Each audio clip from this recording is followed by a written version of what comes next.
Hello, મારું નામ વંદના લખતરિયા છે અને આપ સૌએ મને પ્રેમથી લાડથી કેસુડા ક્વીન નામ આપ્યું છે. આજે આપણે જે ટોપિક પર ડિસ્કશન કરવાના છે એ ટોપિક પર તમે લોકો દરેકે દરેક વ્યક્તિ સાક્ષી હશે, કેમ કે દરેકના જીવનમાં આવું તો કંઈક થયું જ હશે. હવે તમે લોકો વિચારશો કે એવું તો શું હશે કે હું આજે જે વાત કરવાની છું, પણ આજે જે વસ્તુની વાત કરવાની છું એ વસ્તુ એવી છે તમારા હેર રિલેટેડ. અને તમે લોકો જ્યારે એના ગાઈડન્સ માટે અલગ અલગ જગ્યાએ જાઓ છો તો અલગ અલગ લોકોનું સજેશન કઈ રીતનું હોય છે, આપણે આજે એના વિશે વાત કરવાના છે. અને રહી વાત મારી, તો તમને ખ્યાલ જ છે આપણી બ્રાન્ડ એની ઉપર વર્ક કરે છે, શું કરે છે એનું વધારે મારે માહિતી આ વખતે આપવાની જરૂર નથી. જો વધુ માહિતી તમારે જાણવી હોય તો તમે આની વેબસાઇટની લિંક પર વિઝિટ કરીને પણ તમે મારી રિલેટેડ અને મારી પ્રોડક્ટ રિલેટેડ પ્લસ મારી બ્રાન્ડ રિલેટેડ વધુ માહિતી મેળવી શકશો. હવે આપણે આજના ટોપિક પર આવીએ. આજે જે આપણે ડિસ્કશન કરવાના છે એ આપણા ક્લાયન્ટ જાતે જ કહે છે. તો આવું એક અલગ એક્ઝામ્પલ સાથે, એ પણ લાઈવ એક્ઝામ્પલ સાથે આપણે ક્લાયન્ટના વિડીયોમાં જોઈશું. મને છે ને હેન્ડ નહીં કરાવ્યું. બસ એક પછી મેં નોર્મલ શેમ્પૂ આવે છે એ વાપરતી. એના પછી છે ને એટલે પ્રોપર સલૂનમાં ગઈ તો સલૂન વાળા મને કીધું કે થોડા ડબલ વાળ છે, કેમિકલ ટ્રીટમેન્ટ વાળા ટાઈપલ્સ હતા. પછી એને કટ કરીને એમ તો હાઇલાઇટ્સ વાળા, તો એને મેં હાઇલાઇટ્સ કરાયું. હવે મેં પ્રોપર રેકમેન્ડ કરેલું એ શેમ્પુ યુઝ નહીં કર્યું, એટલે મને છે ને તે માર્ચમાં હોળી લાગી. તો હોળીને લીધે આ બધા જે હેર હતા ને એ મારા નીચેથી થોડા કલરિંગ થઈ ગયા, ફેડ થયો કલર. હવે એના પછી મેં છે ને બીજા સલૂનમાં ગઈ તો મને એનો આઈડિયા નતો કે હાઇલાઇટ્સ રિમૂવ ના કરાવે. હાઇલાઇટ્સ રિમૂવ કરાવે ને તો વધારે કેમિકલ બ્લીચ એમોનિયા વાળું. તો એમને મને એમની વાતમાં લઈ લીધા અને એમણે મને એવું કીધું કે તમે એકવાર આપણી હાઇલાઇટ્સ કરી નાખીએ, રિમૂવ કરી નાખીએ, આખા હેર બ્લેક કરી નાખ્યા. બ્લેક કરી અને પછી મને હાઇલાઇટ્સ કરી આપ્યું અને ગ્લોબલ કર્યું. એના પહેલા મેં 4500 આપ્યા હતા નવેમ્બર.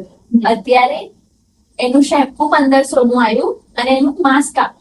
તો મને કે છે હું તમને માસ્ક ફ્રીમાં આપું છું. 7500 એની ટ્રીટમેન્ટ ના થયા અને મને કે છે 1500 રૂપિયા એના અને તમને બીજું છે ને ફ્રીમાં માસ્ક આપું છું, 2000 9500 રૂપિયા આપ્યા. 28 માર્ચ ડેટ સાથે યાદ છે. અત્યારે છે ને પછી વાળ પાછા છે ને એનું કર્યું હતું, એમોનિયા વાળું કર્યું હતું. એ ફેડ તો થવાના જ હતા, તો ફેડ થયા ને વચ્ચે થોડું મેડિકલ ઇશ્યુ આવ્યું ને મને, એટલે છે ને પેલા શું કહેવાય કેવો કલર આપણે વુડન કલર કે આવા કલરના હેર બધાના થઈ જાય છે, એ આખા કલરના હેર થઈ ગયા. અને અત્યારે હેરમાં કોઈ કેમિકલ નથી ને કશું જ નથી. અત્યારે પાછું છે ને મને વેરનું જણે પાછું થોડું ગ્લોબલ કરાવી દો, તો મેં જઈને ગ્લોબલ કરાવ્યું. પણ મને એ થોડું સેટિસ્ફાઈડ નાખ્યું, 30% સેટિસ્ફાઈડ લાગ્યો રાધર દેન બિફોર. ગ્લોબલ કરાવી કે સમય 15 જુલાઈ કરે છે. હા, કલર ટ્રીટેડ તો ઓલમોસ્ટ નવેમ્બર થી જુલાઈ ઓલમોસ્ટ 6 મંથ નો ટાઈમ, 6 to 7 6 મંથમાં મલ્ટીપલ ટાઈમ કર્યો છે. આમ કાઉન્ટ કરે તો એવરી મંથ તમારી એક ટ્રીટમેન્ટ. અને મિડલમાં પાછું છે ને એક વાર મેં સ્પા કરાવ્યું હતું. સ્પાર્ક કરાવ્યું. બટ હવે મેં એટલી બધી એ થઈ ગયું છે, લાઈક હવે મારે નેક્સ્ટ વેબમાં મારા મેરેજ છે, તો આપણે નેચરલ વસ્તુ છે કે હેર એક આપણી આઈડેન્ટિટી છે, એના પર કોન્ફિડન્સ છે, પ્રાઇમરી વસ્તુ છે. કે ચાલો જોબમાં જતા હોય કે કઈ બી કરતા હોય, આપણે કોન્ફિડન્સ બિલ્ડઅપ થાય નથી કે મિરરમાં બી જોઈએ કે કઈ બી મને કંઈક નવું શીખવા જોઈએ તો મને મારા હેર થોડા ઈઝી. મારા હેર પહેલા આટલા હતા, પછી મેં કટ કરાયા, પછી થોડા એ તો ગ્રો થયા કરે. બટ જે હેરમાં આપણે પ્રોટીન મળવું જોઈએ, જે પ્રોપર મળવું જોઈએ એ નથી મળતું, એટલા માટે મેં આવવાની છું. ઓકે, બટ ઇટ તમે આપણા આ ક્લાયન્ટની દરેકે દરેક વાત સાંભળી અને આ સાંભળતાની સાથે જ તમને એવું થયું, અરે આ ભૂલ તો મેં પણ કરી છે, અરે આ ભૂલ તો મારી ફ્રેન્ડે પણ કરી છે, અરે આ ભૂલ વિશે તો હું વારંવાર સાંભળું છું. બસ આ જ ભૂલ લઈને, આ જ વસ્તુ લઈને મારા ક્લાયન્ટ મારા ત્યાં આવે છે અને સાચી સલાહ માટે આવે છે કે એવું તો હું શું કરું કે હવે મારા જે હેર છે એ હેલ્ધી થાય. જે બગડી ગયા છે એને કઈ રીતના સુધારવું એના કરતા હું હેલ્ધી રાખવું એ વધારે ઇમ્પોર્ટન્ટ છે, એટલે ધીરે ધીરે સુધારવા માંડશે. હવે આ બધી વસ્તુ આ જીવનમાં આપણે લાઈક સ્કૂલમાં હોય, કોલેજમાં હોય કે પછી કોઈ પણ જગ્યાએ આવું સાંભળતા જ હોય છે, તો આવું આપણે કરીએ છીએ શું? એટલે હું દર વખતે તમને કહું છું કે તમને કોઈ પણ વ્યક્તિ કંઈ પણ સજેસ્ટ કરે છે તો પહેલા તમે એના ડીપ સુધી જાઓ, એનું ઇન્ગ્રીડિયન્ટ વાંચો. તમે કોઈ પણ વસ્તુ લેતા પહેલા એનું ઇન્ગ્રીડિયન્ટ વાંચો છો ખરા? કોઈ પણ વસ્તુની જાણકારી લીધા વગર જ તમે એ વસ્તુ માટે હા પાડી દો છો. આ જ વસ્તુ મારા ક્લાયન્ટે કરી.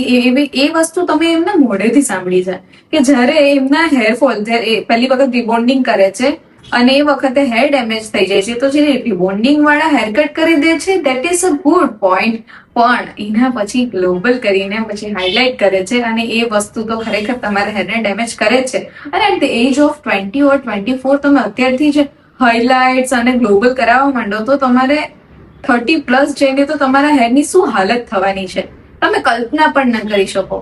એટલે તો પછી આપણે વીકનો સહારો લેવો પડે છે અને કોન્ફિડન્સ બિલ્ડઅપ કરવું પડે છે. પણ જો આપણે સારી રીતના ધ્યાન રાખીએ આપણા હેરની અને હેરના હેલ્થ પ્રમાણે આપણે ચાલીએ તો આવી બધી કંઈ પણ જફામારીમાં, આવા કંઈ પણ વસ્તુમાં આપણે પડવું ન પડે. પછી સેકન્ડ ટાઈમ એ જાય છે એટલે થર્ડ ટાઈમ ગયું. આ બધું જે છે ને એ ખાલી 6 મહિનામાં જે કરે છે. પછી એ થર્ડ ટાઈમ ગયા એટલે એમના હેરમાં જેટલો ગ્લોબલ હતો ને એ આખો ગ્લોબલ એ કઢાવડાવે છે. એમને સજેશન મળ્યું હશે અને એ કઢાઈને પછી ફરીથી એની ઉપર હાઇલાઇટ કરાવે છે. એટલે ડેમેજ હેર ઉપર ફરીથી કલર, ફરીથી કોટિંગ અને ફરીથી પ્રોબ્લેમ થાય છે. એટલે આખરે હેર ડેમેજ થાય છે. હું એવું નથી કહેતી કે હેર કલર ખરાબ છે, પણ ડેમેજ હેર પર તમે ઓલરેડી કલર કરો છો તો તમને ઇશ્યુ થવાના જ છે. એટલે જે પણ જગ્યાએ જાઓ, જે પણ જગ્યાએ સલાહ લો, એ સલાહ પહેલા તો પોતે વિચારો કે શું ખરેખર આ વસ્તુ જે છે મારી માટે યોગ્ય છે કે નહીં. 5% એવા પણ પર્સન છે કે હેર જે ડેમેજ થઈ ગયા હોય છે એ કલરથી સારા થાય, પણ એ ખાલી ફક્ત 5, બાકી 95% લોકોને ડેમેજ થતું હોય છે. આ બધા રીઝન કે કોઈ સજેશન આપે એટલે તરત બસ ભાગી જવાનું. જ્યાં એજ છે ને 20 થી લઈને 25 એમાં આપણને કઈ ખબર ન પડે. અને એવું જ કર્યું મારા ક્લાયન્ટે.